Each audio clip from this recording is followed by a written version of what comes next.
There are certain tools that work so well they're unchanged for decades, and one of them is the simple paint roller.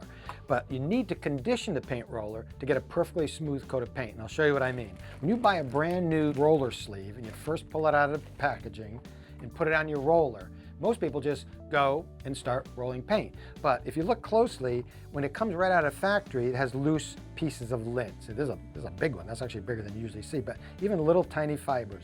If you don't condition it first and get rid of those little pieces of lint, they'll end up on the wall when you go to apply the paint the first time. So all you need to do to condition a perfectly brand new roller sleeve is get a spray bottle with some water on it.